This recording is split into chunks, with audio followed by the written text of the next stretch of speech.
Back with Brian and JJ Radio. Bobby's over here hanging out on the sidelines a little bit. We have Miss Melanie Ruiz. She's with EXP Realty. She's up and coming agent and has been for a while, and actually been watching her for a couple of years just kind of start to kill it. No hard feelings. I know you're with EXP. We still love you at KW though, but I want to say thank you for hanging out with us today. Thank you for having me. I'm excited to be here. Yeah, so we've been trying to get you here for a while, so I'm glad you took a little time to hang out. I was putting it off I and know, off, and I you told were. Brian, do I really have to go? You have to go. Yeah, you have to go. On the hardest day, made it. too, with all the rain, and she still made it. She still made it somehow. She Yeah. did. Dry, too, somehow. That's crazy. That's it.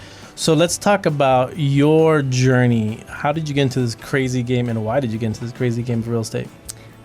So I got into this industry basically because I was tired of working in corporate world. I had done it the past 5 to 6 years after college, and I just wanted to see something different, try it out. Worst comes to worst, I could go back and do what I did, but I wanted to give it a shot. So I took my classes, started, knocking it out, interviewing brokerages, and I started off at Keller Williams actually, and so I loved it. I wanted to make a difference in people's lives and to make an impact, because what I was doing before was marketing, and I wasn't really impacting in a way that was like an actual individual's life. It was just kind of behind the scenes. Sure. So I love what I do, and I wanted to try it out just to try to make an impact and see if it was the right fit for me. And ever since I've started, I've loved it, and I can't see myself doing anything else. And so what do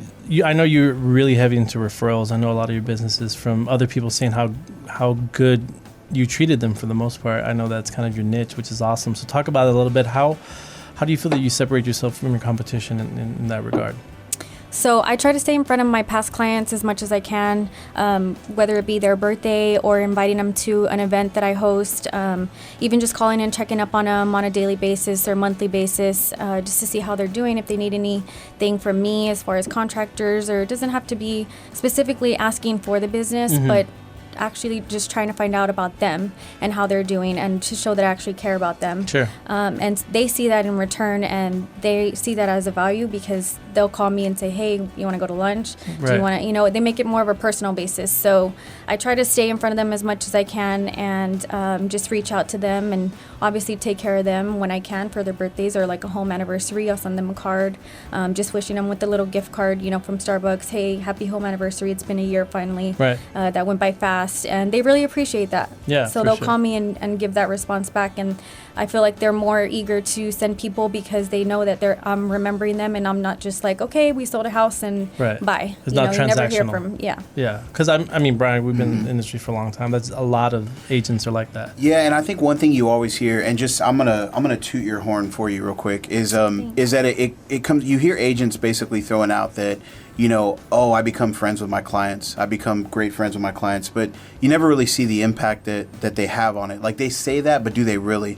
And it's great because these clients actually reach out and they become great friends. I've been at functions, where Melanie has come and she's brought one of our past clients, and I'm like, why is that person here? It's like, this is my friend, so that's just, it's cool the way that she's able to kind of put that together. And the other piece too is I also reach out on birthdays and anniversaries, and loan anniversaries is what we call them on the loan side. So when we reach out, congratulations, it's been a year since you've been in the house, and they're always like, oh, you and Melanie are so sweet. Melanie reached out to me earlier, and I'm like, man, she beat me to the punch. So it's definitely staying in touch with her database. That's how a lot of that stuff happens. Does a great job there. So Millie, I'm gonna ask you some kind of frequently asked questions that a lot of people have when they're either looking for interviewing or just kind of figuring out about the real estate game. So how much do you charge to represent? We'll start with the buyer. For a buyer, it's free. My services are free to you. You don't pay anything. The seller gets paid. What? I get paid from the seller, so they don't have to worry about anything. And I think a lot of buyers don't realize that, right? They feel like... They don't. They're like, well, how much do you charge to show a house or to write up an offer or for you to work with me? And so that's where I come in and explain, you don't pay anything. The only thing you're worried about is your down payment, and I take care of everything else. I do the negotiating for you. So at that point, if you have any questions, you would either talk to me or to the lender.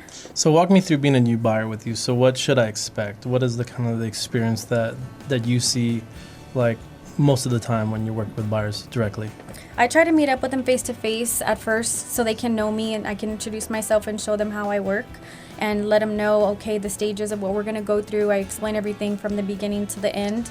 If they have any questions in the middle, they can always reach out to me. But I pretty much walk them through getting pre-qualified, or if they're not ready to pre-qualify, talk with the lender to find out what they need to do to pay off to increase their score. And then once you're ready, okay, we're going to start the process. Or if they're already ready, then I'm gonna walk them through each stage and be there right there every time. Sure. You know, if the inspection, during the appraisal, and just kind of communicating throughout the process of what's happening, because there's times that people will reach out sometimes and be like, well, what's going on right now? What stage are we in?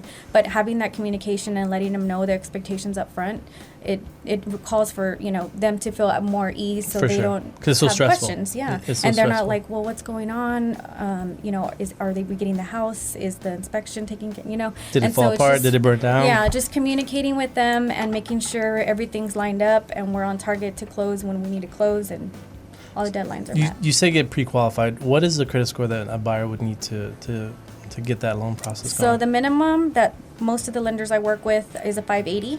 Okay. Typically, And that's average below it. I mean, that almost everyone has that. Yeah, well, you yeah. would think, Yeah. but Yeah. not a lot do. But we have our fair share sub, you know, below that. But yeah. Yeah. But for the most part, that's For the bar. most part, 580. Lenders like to see 620. That's an interest rate. Obviously, is going to be better. Right. But 580 is the minimum credit score. Now, walk me through real quick while we have you here. So, how do you work with sellers? What should they expect? Like, walk me through the process of having a new seller to put their house on the market. So I pretty much just go over the comps with them. I have a seller packet that I give them as well. Basically, same as the buyer, telling them their expectations up front, Right. breaking down, you know, how much we can sell the property for, and then, you know, I take care of the photos. I take care of all the marketing. They Right. don't have to worry about anything except for paying the buyer and seller commission. Right. And getting their house ready. I give them a checklist of what needs to be done before we put the house on the market, and then communicating with them as far as the scheduling, what's going to work out best for them, if they have pets or if they have a family, time frame during the day, weekends, when is the best time to show, Right. and just always giving them feedback when we do have showings and keeping them in the loop of what's going on. For sure. Well, it seems that if you want some definite communication with the real estate agent, please contact Ms. Melanie Ruiz. You can check her out at melanieruiz.exprealty.com, or you can call or text her at 210-620-7918. Again, that's 620-7918.